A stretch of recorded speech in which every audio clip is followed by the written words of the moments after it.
नमस्कार. मी आनंदयात्री दीपाली प्रणित. आम्ही दोघं जण अतिशय ध्येयवेडे आणि स्वप्नवेडे म्हणायला हरकत नाही. आज माझ्या स्वप्नांचा प्रवास मी तुम्हाला सांगणार आहे. मी आता रत्नागिरीच्या जवळच हरचेरी नावाचं एक सुंदर गाव आहे, त्या गावामध्ये बसलेली आहे, आमच्या प्रोजेक्टच्या जवळ बसलेली आहे आणि तुमच्याशी माझ्या स्वप्नांचा प्रवास थोडासा शेअर करू इच्छिते. स्वप्न कसं असतं ना, की कुठल्याही एका स्वप्नाच्या मागे ना आतमध्ये अजून एक स्वप्न असतं आणि त्या आतमधल्या स्वप्नाच्या मागे अजून एक दुसरं स्वप्न असतं आणि हे जे खूप आत आत आत दडलेलं जे स्वप्न असतं ना, ते तुम्हाला झोपू देत नाही. सो अशाच काही स्वप्नांचा स्वप्न माझ्याकडे सुद्धा आहे आणि मला वाटतं की माझ्या सगळ्यात जगण्याचंच जे ध्येय आहे, जगण्याचंच जे उद्देश आहे ना, ती आतून आलेली स्वप्न आहेत. फार लहानपणी म्हणजे जवळपास मी 7वी-8वीला असेल तेव्हा मी जुरासिक पार्कचा पहिला मूव्ही बघितला आणि तेव्हा मला पहिलं स्वप्न माझ्या डोळ्यासमोर आलं. आजही ती गोष्ट मी जर आठवते तर माझ्या अंगावरती शहारे येतात. जुरासिक पार्कमध्ये जेव्हा ही सगळी लोकं, तुम्ही पण तो मूव्ही बघितला असेल, नसेल बघितला तर आवर्जून बघा. पहिला जो मूव्ही डायनासोरवाला होता ना, तेव्हा ते त्या प्रिमायसेसमध्ये एंटर करतात, आतमध्ये जातात आणि आतमध्ये जाण्यासाठी असं एक मोठ्या हेलिकॉप्टरमधून खाली उतरतात. आजूबाजूला धबधबा असतो आणि डग डग डग डग डग डग करत उतरतात आणि त्यांना असा प्रचंड मोठा नजारा, सुंदर असा नजारा तिथे दिसतो.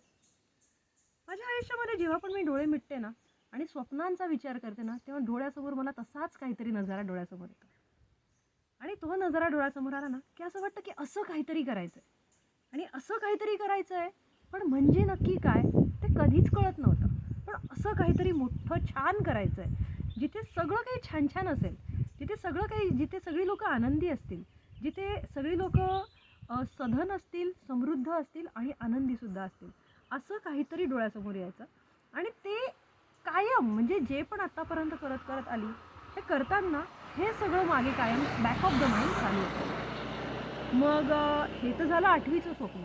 8वीच्या स्वप्नानंतर हळूहळू पास होत गेली. पुढे गेल्यावर ग्रॅज्युएशन कंप्लीट केलं. ग्रॅज्युएशननंतर वकिली केली, लग्न केलं, अनेक गोष्टी केल्या आणि एका सो कॉल्ड सेटल्ड लाईफला सुरुवात केली. हे सेटल्ड सिटी लाईफ होतं. त्याच्यामध्ये हे आतलं स्वप्न ना मला काही शांत बसू देत नव्हतं. हे सगळं करत असताना मध्येच मला परत वेळ मिळाला स्वतःच्या स्वप्नांचा विचार करण्याचा. तेव्हा मी सगळी स्वप्न परत लिहून काढली. जेव्हा लिहून काढायला लागली तेव्हा मी त्या स्वप्नाला नोट डाऊन करायला सुरुवात केली. जेव्हा नोट डाऊन करायला सुरुवात केली तेव्हा त्याच्यामध्ये मी असं नोट डाऊन केलं की नैसर्गिक जगणं आणि नैसर्गिक मरणं हा प्रत्येक सजीवाचा हक्क आहे आणि तो मिळवून देण्यासाठी मला काम करायचं आहे. बघा, आता ही स्वप्नाची दुसरी पायरी आली. आता ह्या पायरीमध्ये मी सगळ्या जगातल्या लोकांना नैसर्गिक जगता यावं आणि निसर्गतः मरता यावं आणि छानपैकी आयुष्य जगता यावं, ह्याच्यासाठी आपल्याला काय काय करता येऊ शकतं ना, हे करण्याचा प्रयत्न करत होती. पण परत प्रश्न होता, कसं माहिती नाही. प्रॅक्टिकल लाईफ काहीतरी वेगळं जगत होती आणि मनात काहीतरी असं चालू होतं. बघा, स्वप्न एक पाऊल पुढे सरकलं, पण कसं अस्तित्वात आणेल ह्याचं माझ्याकडे कुठलंही उत्तर नव्हतं. तशीच पुढे जगत राहिली, वेगवेगळ्या गोष्टी करत राहिली. वकिलीनंतर म्हणजे बऱ्याच गोष्टी करता करता ह्याच्यामध्ये मजा येत नाही, त्याच्यामध्ये मजा येत नाही, असं करता अनेक गोष्टी ट्राय करून बघितल्या. अनेक गोष्टी ट्राय करत होती आणि ट्राय करत असताना बघा, एखादी गोष्ट तुम्हाला जमली नाही ना आणि तुम्ही ती सोडलीत ना, तर लोकांना वाटतं की ती तुम्ही सोडली, तुम्हाला जमलं नाही. पण जेव्हा तुम्हाला एखादी गोष्ट जमली आणि ती गोष्ट तुम्ही सोडली तर लोकं तुम्हाला वेडं ठरवतात आणि असं वेडं तर मला अगदी आयुष्यभर बऱ्याच लोकांनी ठरवलं. सो बऱ्याच गोष्टी करत पण सक्सेस मिळत असताना कुठेतरी मनात खुदखुद राहायची की अरे, हे मला करायचं होतं का, मला तर काहीतरी वेगळं करायचं होतं, माझ्या स्वप्नाचं काय. ह्या सगळ्या गोष्टी मनात सतत चालू असायच्या. तरीही लाईफ चालत राहिली. प्रत्येक गोष्टीत वेगवेगळी सक्सेस मिळत आम्ही आमचं आयुष्य पुढे चालत गेलो. हे सगळं करता काउन्सिलिंग क्षेत्राची पुढे आली आणि बऱ्यापैकी तिथे एक सॅटिस्फॅक्शन मनाचं असतं हे मिळायला सुरुवात झाली. गेली 8 वर्ष हॅपीनेस ट्री, HD इंडोनेस बिझनेस प्रायव्हेट लिमिटेड आणि DP futuristic business private limited या दोन्ही कंपन्यां ॲज अ डायरेक्टर म्हणून चालवताना आणि हॅपीनेस ट्रीची केअरटेकर म्हणून काम करताना खूपशा गोष्टी स्वतःला कळल्या आणि माझ्या मनात असं एक विश्व वेगळं काय आहे आणि बाहेर आपण जे करतोय ते काय आहे, ह्या सगळ्या गोष्टीची सांगड घालण्याचा आम्ही सतत प्रयत्न केला.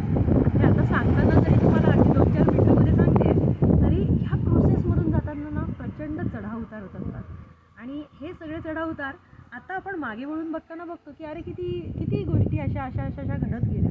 पण तेव्हा मात्र आपल्याला काहीच कळत नसतं. तेव्हा आपण त्या सिच्युएशनमध्ये असताना प्रचंड गुंतलेलो असतो. अनेक वेळा हसतो, अनेक वेळा रडतो, अनेक वेळा कळतच नाही की आपण कुठे चाललो. पण त्या सिच्युएशनमधून निघून गेल्या जेव्हा मागे वळून बघतो ना, तेव्हा कळतं की आपण आपल्या स्वप्नांच्याच वाटेवरून एका कुठल्यातरी दिशेलाच चाललोय. आपण हळूहळू त्या दिशेला लागत असतो. हे सगळं करत असताना हॅपीनेस ट्रीच्या दरम्यानच नक्की काय करायचं आहे आपल्याला आयुष्यामध्ये, नक्की आपण ज्या आयुष्याला म्हणजे जिथे आपण जन्माला आलो आहे, तर जन्माला आलो आहे तर नक्की ध्येय काय आपल्या आयुष्याचं, कुठे जायचं आहे. म्हणजे हजारो ख्वाहिशे ऐसी म्हणतात ना, की हर ख्वाहिश पे दम निकले. अशा अनेक आशा आकांक्षा आपल्या असतात आणि प्रत्येक इच्छा आकांक्षा आशा त्या सगळ्या गोष्टी करत असताना कुठेतरी ते मागचं जे स्वप्न असतं ना, ते तुम्हाला पुश करत असतं. दीपाली तुला काहीतरी करायचं आहे, पुढे जा. दीपाली तुला काहीतरी करायचं आहे, पुढे जा. आणि त्या दृष्टिकोनातून चालत असतो, पण पुढची वाट मात्र आपल्याला माहिती नसते. सो हे करता शोधता अजून एका पुढच्या आयुष्याच्या विजनचा शोध लागला. तो म्हणजे creating a happier and successful generation. येणारी जी पिढी आहे त्याला आपल्याला जास्तीत जास्त हॅपी आणि सक्सेसफुल बनवायचं आहे. आज आपण सक्सेसच्या मागे सगळेच लागलो आहे, जशी मी लागले होते. सक्सेसच्या मागे आपण सगळेच लागलो आहे, पण कुठेतरी आपला हॅपीनेस मिसिंग असतो. आणि तो हॅपीनेस आपल्याला कसा मिळवता येईल? मग तो हॅपीनेस मिळवण्यासाठी म्हणून जो झगडा चालू असतो, त्याच्यामध्ये आपले सगळा वेळ आपला अनहॅपीली जात असतं. बरोबर की नाही? माझ्या बाबतीत तर हे खूप वेळा झालं. बऱ्याच जणांच्या बाबतीत तसं होतं, हे मला ह्या हॅपीनेस ट्रीमध्येच कळालं. पण मग आता creating a happier and successful generation, त्यानंतर नैसर्गिक मरणं आणि नैसर्गिक जगणं प्रत्येक सजीवाचा हक्क, त्यानंतर जुरासिक पार्कमधली ती मोठीशी एम्पायर, या सगळ्या गोष्टींची काही सांगड आहे का? ही बघा, एका स्वप्नाच्या मागे दुसरं आणि दुसऱ्याच्या मागे तिसरं, असाच सगळा प्रवास माझा चालू होता. आणि हा प्रवास मी आज पण करते. आणि हे करत आमच्या डोक्यात तेव्हा कल्पना आली की आपल्याला जे जग उभारायचं आहे ना, त्या जगाचं नाव असेल हॅपीनेस युनिव्हर्सिटी. हॅपीनेस युनिव्हर्सिटी म्हणजे काय? तर हॅपीनेस युनिव्हर्सिटी म्हणजे अशी एक जागा की जिथे आपल्याला खऱ्या अर्थाने सुखी आयुष्य जगता येईल. अशी एक जागा जिथे खऱ्या अर्थाने आनंदाने कसं जगायचं हे आपल्याला शिकता येईल. मग खरंच असं कोणी शिकवतं का? खरंच असं कुठे शिकता येतं का? तर आपल्याला असं काहीतरी बनवायचं आहे. त्या मनातल्या गावाला, त्या मनातल्या जागेला हळूहळू एक रूप यायला लागलं, जिथे ह्या सगळ्या गोष्टी, ही सगळी स्वप्न पूर्ण होणार आहे. आणि त्याच्यासाठीच आम्ही काम करत होतो, त्याच्यासाठीच मागे पळत होतो. आता हे सगळं करता आता रिसेंटली जे लॉकडाऊन झालं, त्या लॉकडाऊनच्या दरम्यान आम्हाला ह्या सगळ्या गोष्टीवरती काम करायला खूप वेळ मिळाला.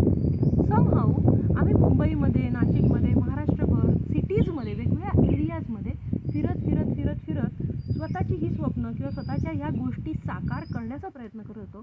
पण प्रॅक्टिकली ते काही जमत नव्हतं. पण लॉकडाऊनमध्ये बघा, अशी एक संधी आम्हाला मिळाली की जी गोष्ट अगदी अस्तित्वात सहजपणे येऊ शकते हे आम्हाला कळलं. आणि रत्नागिरीच्या ह्या हरचेरी गावामध्ये आम्हाला एक 26 एकरचा प्लॉट मिळाला. आणि ह्या प्लॉटवरती आपल्याला हे स्वप्न आता साकार करायचं आहे. बघा, मला तर अशा आतून आनंदाच्या उकळ्या फुटत आहेत की जे मी लहानपणापासून बघते आणि गेली 30-40 वर्ष सतत तीच गोष्ट मला झोपेतून जागं करते. तर ती गोष्ट जेव्हा अशी डोळ्यासमोर होताना दिसते ना, तेव्हा खूप मजा येते. आणि ह्या ठिकाणी आपण काय करणार आहोत? ह्या ठिकाणी जो आपण त्याला प्रोजेक्ट नाही म्हणता येणार. प्रोजेक्ट हे नाव फार छोटं आहे. म्हणजे हे माझ्यासाठी माझं आयुष्य आहे. सो इथे आपण काय करणार आहोत? इथल्या ठिकाणी आपण काय करणार आहोत? तर हॅपी इको वर्ल्ड या नावाने आपण हा कॉन्सेप्ट जो आहे, ही जी हे आहे, ही कॉन्सेप्ट आपण सुरू करतो. आणि ह्या इको वर्ल्डमध्ये बेसिकली 4 वेगवेगळे पिलर्स असतील, ज्याच्यावरती आपण महत्त्वाचं काम करणार आहोत. ज्याच्यामध्ये सगळ्यात पहिली गोष्ट असेल ती म्हणजे ऑर्गॅनिक फार्मिंग, जैविक जगणं, जैविक शेती, ज्याच्या माध्यमातून प्रत्येक व्यक्तीला, प्रत्येक प्राण्याला आणि प्रत्येक सजीवाला त्याचा हक्क मिळणार आहे. आणि प्रत्येकाला नैसर्गिकरित्या जगता आणि मरता येणार आहे. सो निसर्गाचं चक्र चालू राहणार आहे. त्याचबरोबर गोशाळा हा एक फार महत्त्वाचा कॉन्सेप्ट आपण तिथे आणतो आहोत. गोशाळेच्या माध्यमातून आपण जैविक शेतीसाठी जे काम करायचं असतं ते कम्प्लिटली आपण करणार आहोत. ह्याच्यामध्ये एक वाक्य आहे जैसा खाओगे अन्न वैसा होगा तन और जैसा होगा तन वैसा रहेगा मन. इथे हे सर्व काही जैविक आणि एनर्जेटिक फूड आपल्याकडे जे बनणार आहे हे खाऊनच आणि हे वागूनच आपली शारीरिक क्षमता वाढणार आहे. आपण सगळेजण एनर्जेटिक होणार आहोत. आम्ही तर ती एनर्जी फील करतोय, पण तुम्हाला सुद्धा ती एनर्जी फील करता येणार आहे. आणि त्याचबरोबर ज्या पद्धतीने आपण हेल्दी आणि चांगलं जगायला लागू, आपले विचारही त्या त्या पद्धतीने हेल्दी आणि हॅपी होत जातात. सो तो जो हॅपियर अँड सक्सेसफुल जनरेशनचा जो मार्ग आहे ना, तो ह्या मार्गातून जाणार आहे. सो ती माझ्या 8वीतल्या स्वप्नातली भली मोठी प्रिमायसेस इथे या 26 एकरमध्ये बनते. त्या माध्यमातून नैसर्गिक जगणं आणि नैसर्गिक मरणं हे प्रत्येक सजीवाचा हक्क आहे. तो हक्क प्रत्येकाला मिळणार आहे. आणि त्याचबरोबर तिसरं स्वप्नही आता पूर्ण होतं आहे, ते म्हणजे creating a happier and successful generation. So organic farming, गोशाळा, त्यानंतर इको टुरिझम. कारण तुम्हाला पण तर इथे यायचं आहे ना, तर तुम्ही पण जेव्हा सगळेजण इथे येणार, सो आम्ही जे अनुभवतो आहे हे सर्व काही तुम्हालासुद्धा अगदी छान पद्धतीने स्वतःच्या घरच्यासारखं अनुभवता येणार आहे. सो इको टुरिझम हा एक महत्त्वाचा फॅक्टर इथे आहे.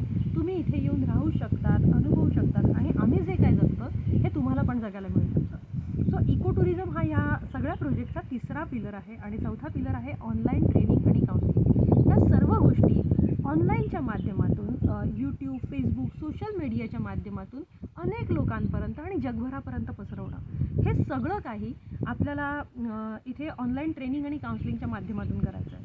सो अशा पद्धतीने ह्या 4 पिलर्सवरती आपण आता हॅपी इको वर्ल्ड उभं करतो आहे. आणि मला तरी असं वाटतं आहे की माझी सगळी स्वप्न इथे पूर्ण होत आहेत. मला खूप बरं वाटतं आहे तुमच्याशी हे सगळं शेअर करताना. कारण एवढ्या वर्षांचा प्रवास असतो ना, म्हणजे एक वाक्य होतं मध्यंतरी व्हॉट्सअप गुरूने पाठवलं होतं की रोज असं वाटतं की काहीच बदलत नाही आहे आणि मागे वळून बघितलं की कळतं की सगळंच बदललं आहे. माझ्या बाबतीत आत्ता ह्या क्षणी अगदी तेच घडतं आहे की जे जे जे जे जे जे मी सगळं मागत होते ते ते ते ते ते सगळं मला तो देत गेला. आणि त्या गोष्टींचा अनुभव मला आत्ता येतो आहे. प्रत्येक गोष्ट जी मी ठरवत होती, प्रत्येक गोष्ट मी जी स्वप्नात बघत होती, ती सगळी गोष्ट आता इथे अस्तित्वात येताना दिसते. आणि या सगळ्या गोष्टी तुम्हाला पण इथे अनुभवता येणार आहे. तोपर्यंत ह्या सगळ्या गोष्टींचे अपडेट्स मी तुम्हाला यूट्यूब आणि फेसबुक आणि ह्या सगळ्या सोशल मीडियाच्या माध्यमातून देतच राहीन. वेगवेगळे व्हिडिओज तुमच्याशी शेअर करत राहीन. ते व्हिडिओज जरूर बघा, शेअर करा, आम्हाला संपर्क करा आणि लवकरात लवकर इथे येऊन आम्हाला भेटण्याचा प्रयत्न करा. थँक्यू.